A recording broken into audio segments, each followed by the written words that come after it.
projeto de lei 302 de 2023 altera a lei dos crimes de responsabilidade para proibir que ministros do Supremo Tribunal Federal façam declarações políticas ou ideológicas.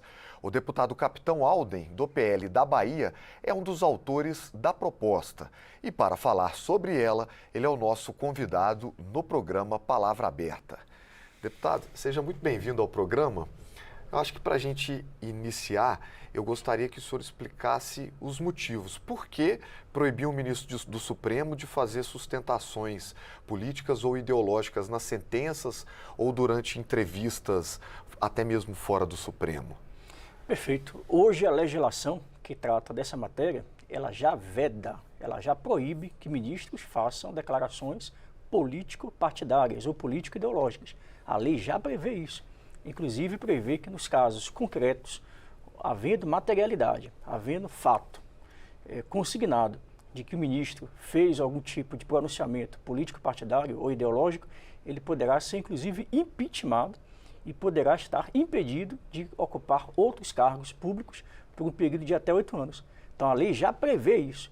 E qual é o objetivo desse meu PL ao apresentar essa proposta? O que nós fazemos, a proposta é de nós ampliarmos o rol de condutas onde o ministro poderá ser enquadrado nos crimes político-partidários.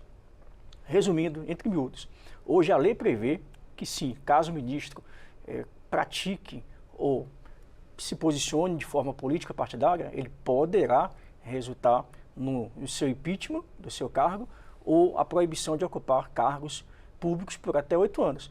Só que a lei não descreve quais são as condutas que poderão ser enquadradas como ações político-partidárias. Ou seja, o que nós fizemos? Nós estabelecemos uma série de pontos que poderão ser configurados, que poderão ser enquadrados como atuação político-partidária.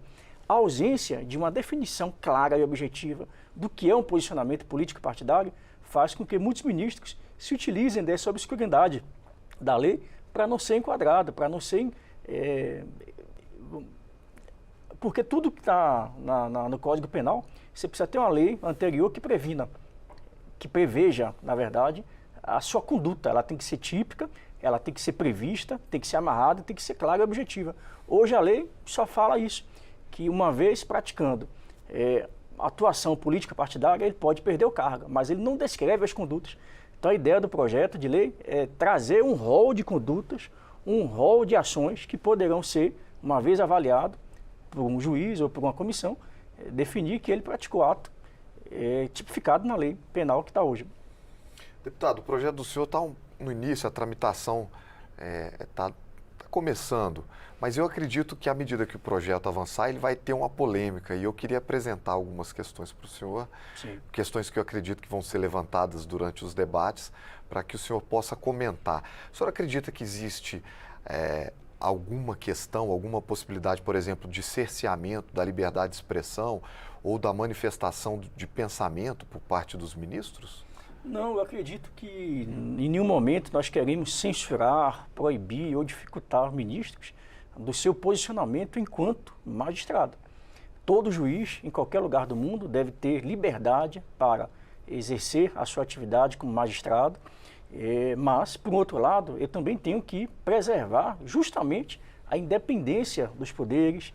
Eu preciso garantir que o juiz ele tenha uma decisão imparcial, que ele tenha uma decisão transparente e que não tenha vínculos ideológicos ou interesses de partidos ou de grupos. Então, o juiz, ele pode, enquanto cidadão, fazer posicionamentos político-partidários ou político-ideológicos, enquanto cidadão. Mas como magistrado, como ministro de uma Suprema Corte, não é garantido a ele a possibilidade de, em sentenças, falar, discorrer a respeito de temas políticos. Ele tem que se ater aos autos do processo. Existe no direito uma expressão que nós utilizamos, que é: o que não está nos autos, não está no mundo. Então não há porquê eu tratar de temas políticos, partidários, dentro de uma sentença proferida por um juiz. Então o que a gente quer, na verdade, é garantir, porque todo cidadão, veja, imagine a imagem da justiça, cega, surda e muda, né? Sempre com a balança e com a espada. Então cabe ao juiz, com esse simbolismo, ele tentar ser imparcial dele tentar se ater aos fatos que estão no processo, julgando de acordo com os fatos, de acordo com as provas que são apresentadas em um caso concreto. Então, fazer ilações ou posicionamentos ideológicos não cabe no processo. Isso demonstra uma falta de transparência, uma falta de lisura no processo e poderá comprometer, inclusive, a confiança que a população pode ter numa Suprema Corte. Ela não quer, né, um cidadão, ele gostaria de ter um juiz decidindo conforme as suas convicções, não uma convicção religiosa, uma convicção partidária ou convicção política, mas de acordo com os elementos que são apresentados diante do caso concreto. Esse é o ponto base.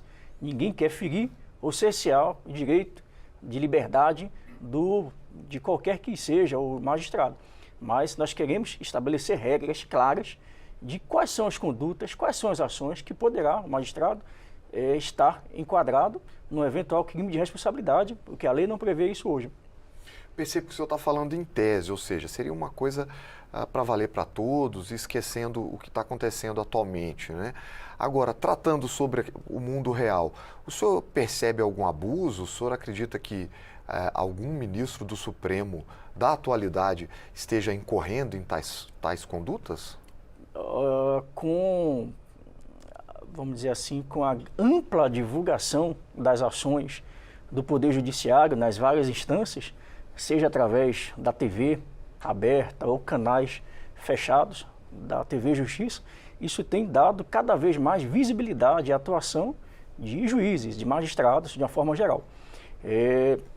Eu acredito que hoje a gente tem exemplos muito claros e concretos de atuação de ministros que têm atuado de forma política partidária, utilizando contas pessoais. Por exemplo, eu vou trazer aqui a minha realidade como policial militar.